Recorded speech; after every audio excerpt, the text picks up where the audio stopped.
Cette journaliste-là a été devant le capitaine Ibrahim Traoré. Et tout le monde sait que la pertinence de ces questions n'y était pas. Tout le monde sait, voilà, elle n'était pas au niveau. Mais bon, on a fait avec. Et le capitaine Ibrahim Traoré a répondu à ces questions sans aucun détour et avec beaucoup de brio et avec beaucoup de bonnes intentions derrière les réponses qu'il apportait à ces questions. Et après, sur les réseaux sociaux, on voit qu'il y a un fameux reportage qui a été fait où elle montrait certains aspects du Burkina Faso qui visiblement n'ont pas plu à la population du Burkina Faso. Moi, ce que j'aimerais vous dire, chers Burkinabés, soyez fiers. Oui, soyez fiers de ce qu'on montre du Burkina Faso, en bien ou en mal, soyez fiers. Parce qu'il y a quelques temps là, on ne pourrait rien montrer au Burkina Faso. Oui, on ne pourrait rien montrer. Aujourd'hui, si quelqu'un va venir critiquer le Burkina Faso, il va le faire étant sur le sol burkinabé. C'est parce qu'il y a quelqu'un qui a travaillé pour que cela puisse arriver en fait. Et ce quelqu'un, c'est le capitaine Ibrahim Traoré. On a vu dans les différents reportages qui sont sortis qu'elle-même, elle vient d'un pays en guerre.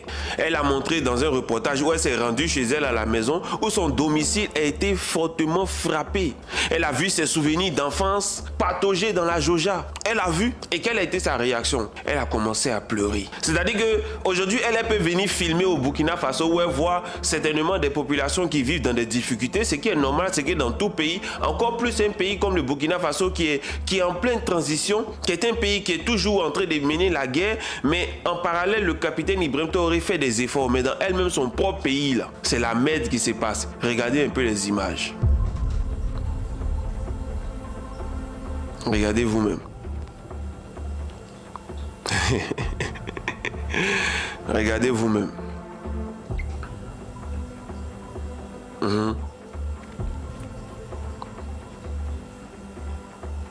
Regardez bien. Vous voyez les photos, les images qu'elle est en train de montrer.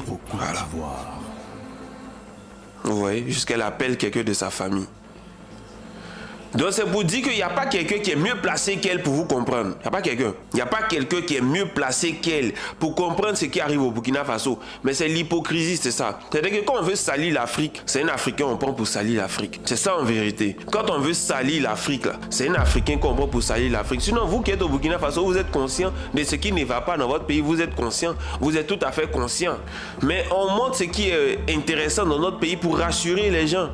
Pour leur montrer qu'il y a un travail qui est en train d'être fait. Oui, c'est lent, oui, c'est dur, oui, ça ne va pas, mais regardez toutes les difficultés qu'il y a autour du Burkina Faso. Et je pense même que le capitaine Ibrahim Traoré, durant l'interview, a pu démontrer qu'il y avait des difficultés. On a l'argent, nous, notre propre argent. Bon, quand je dis propre argent, c'est un peu abusé, mais on a l'argent. On ne peut rien acheter, on ne peut rien vendre. Donc, comment on fait pour pouvoir développer le pays? Quand on te met des sanctions, alors que tu ne fabriques rien, tu ne produis rien, tu ne vends que tes produits bruts, tes matières premières brutes, comme l'or par exemple. Donc, le capitaine Ibrahim Traoré a mis un système en place qui permet aux Burkinabés de pouvoir extraire l'or, de pouvoir mettre l'or sur le marché mondial et pouvoir aussi acheter et s'équiper aussi pour ce qui est intéressant pour le Burkina Faso. Donc, famille burkinabé, soyez fiers. Si quelqu'un vient au Burkina Faso et puis est en train de filmer les routes qui sont dégradées, les marchés, les poubelles, soyez fiers. Soyez fiers. Parce que c'est quelqu'un qui a rendu ça possible. Et ce quelqu'un-là, c'est le capitaine Ibrahim Traoré. On est ensemble.